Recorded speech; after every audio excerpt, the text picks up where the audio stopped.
नमस्कार दोस्तों। तो खबरों का ये सिलसिला लगातार जारी है, आप लोग देख रहे होंगे और ये सिलसिला ऐसे ही चलता रहेगा। 5 मिनट का समय आपको देना है, अपने जीवन का कीमती समय। उस कीमती समय के माध्यम से आप अपने करंट अफेयर्स को बहुत अच्छा कर सकते हैं और अपडेट कर सकते हैं। मैं प्रतिदिन एक न्यूज़ की चर्चा करता हूं आप लोगों के बीच में, जो वास्तव में एग्जाम पॉइंट ऑफ व्यू से बहुत अच्छी है।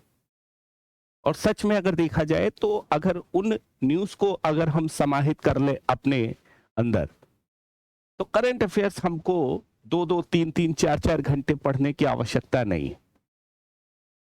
मैक्सिमम पेपर में 1 न्यूज़ आती है या 2 न्यूज़ आती है, और उन न्यूज़ को अगर हम लगातार पढ़ते रहते हैं, तो हमारा करंट अफेयर्स बहुत अच्छा हो सकता है और बहुत मजबूत हो सकता है। क्या पढ़ें, क्या छोड़ें, इस संकल्पना को आगे बढ़ाने के लिए हमने ये प्रक्रिया प्रारंभ की है। लगातार आप देख रहे होंगे हमारी वीडियो आ रही है 5 मिनट की। अपने दोस्तों को बता दीजिएगा और हमारे चैनल को अगर सब्सक्राइब नहीं किया है तो सब्सक्राइब कर लीजिएगा और लाइक कर लीजिएगा।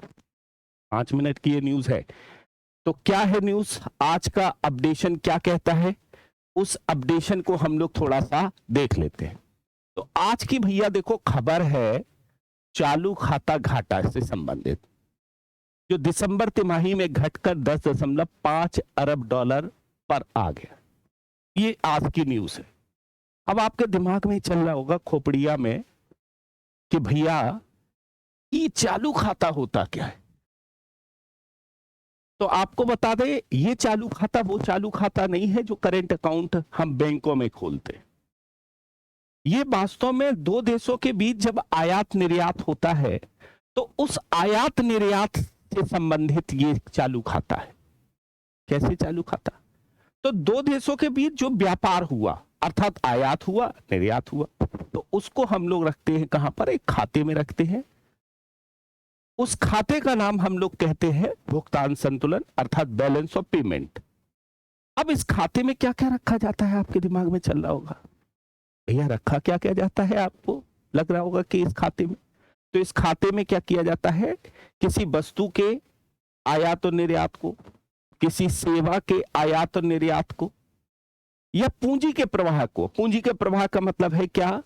जस्ट लाइक ऐसे समझो कि किसी देश ने हमारे यहां निवेश किया, या हमारे यहां के किसी व्यक्ति ने विदेश में निवेश किया, तो निवेश के फलस्वरूप क्या हुई? पैसे का हस्तांतरण हुआ। निवेश के फलस्वरूप क्या हुआ? पैसे का लेन देन हुआ। तो उसी को हम लोग पूंजी के प्रवाह के रूप में रिप्रेजेंट करते हैं, अर्थात एफडीआई और एफपीआई के रूप में जो पैसा आया और गया, या विदेशी वाणिज्यिक उधारियों के रूप में जो पैसा आया और गया, उसको हम लोग बैलेंस ऑफ पेमेंट में रखते हैं। तो किस किस को रखते हैं? याद रखेंगे, वस्तु के व्यापार को, सेवा के व्यापार को, और तीसरा किसको? पूंजी के प्रवाह को। तो अब ये चालू खाता क्या है सर? तो अब क्या होता है देखो, अब होता यह है यहां पर कि वास्तव में क्या होता है कि जब यही पूंजी का प्रवाह, ठीक है, दो देशों के बीच किया जाता है, तो दो तरह के खाते तैयार किए जाते हैं। एक खाता कहलाता है चालू खाता, और दूसरा खाता कहलाता है कौन सा? पूंजी खाता। पूंजी खाते में तो पूंजी का व्यापार हो रहा है। अब चालू खाते में क्या होता है कि वस्तु का व्यापार शामिल किया जाता है और सेवा का व्यापार, अर्थात वस्तु का आयात और निर्यात दोनों का। इसका आयात और इसका निर्यात सेवा का, ठीक है, या वस्तु का आयात निर्यात। इन दोनों को एक तरह से जिस खाते में एंट्री की जाती है, जिस खाते में भरा जाता है, उस खाते को हम लोग कहते हैं चालू खाता।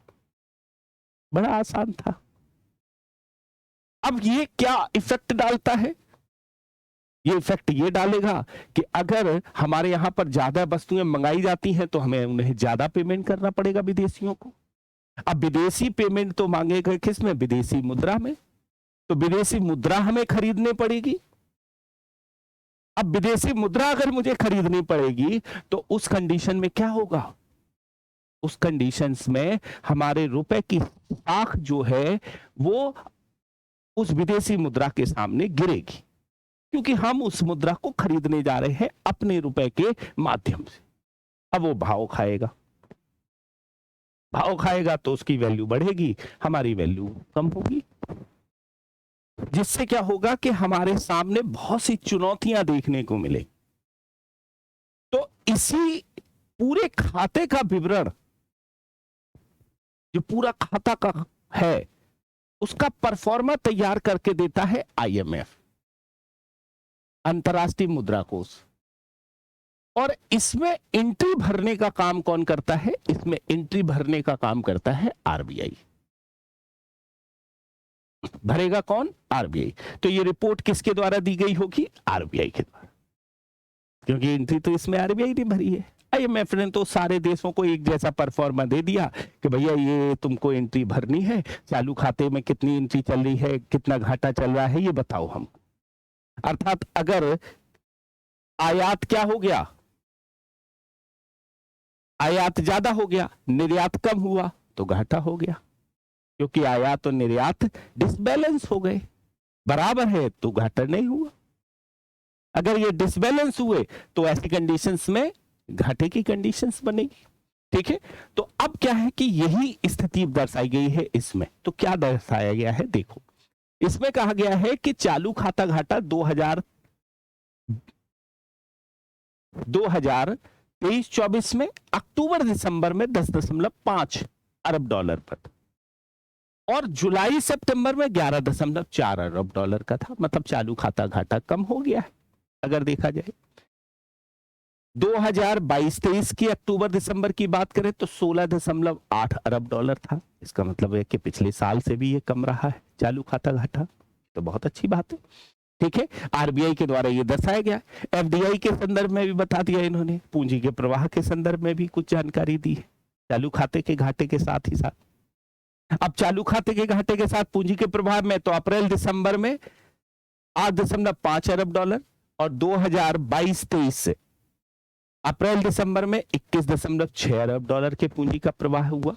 तो ये एक तरह से इतना पूंजी का प्रवाह का स्तर रहा है, इस रिपोर्ट में ये बताया गया। साथ में कहा गया विदेशी मुद्रा भंडार भुगतान संतुलन के आधार में चालू वित्त वर्ष का तीसरी तिमाही में 6 अरब डॉलर में वृद्धि हुई है।